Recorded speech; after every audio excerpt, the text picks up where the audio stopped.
నమస్కారం అధ్యక్ష. చాలా సంతోషం.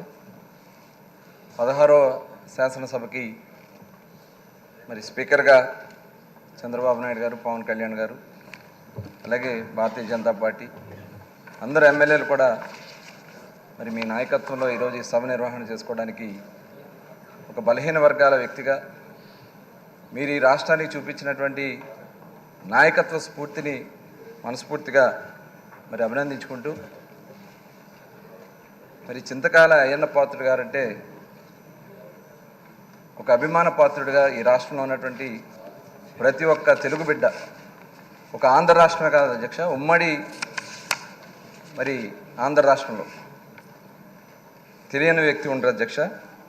42 సంవత్సరాలుగా అన్న నందమూరి తారక రామారావు గారు 25 సంవత్సరాల వయసులో మీరు శాసనసభ్యుడిగా ఎన్నికవడం, అనేక మంత్రి పదవులు నిర్వహించడం, 7 సార్లు శాసనసభ్యుడిగా, ఒకసారి పార్లమెంట్ సభ్యుడిగా, ఒక హుందాగా ఒక రాజకీయ నాయకులు అంటే ఎలా ఉండాలి అదే హుందాగా చూపించారు అధ్యక్ష మీరు.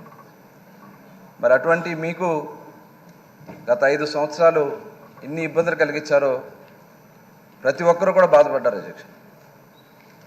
నిజంగా ఆ రోజు ఈ రాష్ట్రం ఏమైపోతా ఉంది, ఇంత పెద్ద 66 సంవత్సరాల వయసులో కూడా వారిని కూడా వేధిస్తున్నారని చెప్పి ప్రతి ఒక్క ఆంధ్రుడు బాధపడ్డారు అధ్యక్ష. మరి ఈరోజు తిరిగి మీరు ఒక ఉన్నత స్థానంలో కూర్చోవడం, ప్రధానంగా ఈ అసెంబ్లీలో చాలా అవమానాలు జరిగినాయి అధ్యక్ష ఎమ్మెల్యేలకి.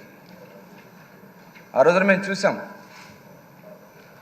బండబూతులు మాట్లాడారు అధ్యక్ష. ఈ దేవాలయం లాంటి ఈ అసెంబ్లీలో బూతులు మాట్లాడే వ్యక్తులు ఇవాళ అడ్రస్ లేకుండా పోయారంటే నిజంగా ప్రజాస్వామ్యంలో అది సాధ్యమయ్యేదానికి ఇది ఒక నిదర్శనం అధ్యక్ష.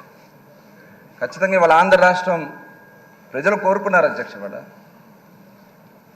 మొక్కుకున్నారు, చెట్టుని పుట్టని దేవుడిని అందరినీ మొక్కుకున్నారు. ఈ రాష్ట్రంలో అరాచక ప్రభుత్వం పోవాలని, చంద్రబాబు నాయుడు గారి నాయకత్వంలో మళ్ళీ ఈ రాష్ట్రం అభివృద్ధి చెందాలని ప్రతి ఒక్కరు కూడా కోరుకున్నారు. మరి ఆ విధంగా ఈ సభను నిర్వహించాలని, తప్పకుండా ప్రతి ఒక్కరు కూడా ఈ సభ కార్యక్రమాలు ఉపయోగించుకుని ఈ రాష్ట్ర అభివృద్ధిలో భాగస్వాములు కావాలని మరొకసారి కోరుకుంటూ, మరి ఈరోజు మీరు ఆ స్థానంలో కూర్చోవడం మా అందరికీ కూడా ఆనందంగా ఉందని మరొకసారి తెలియజేసుకుంటూ ధన్యవాదాలు తెలియజేస్తున్నాను.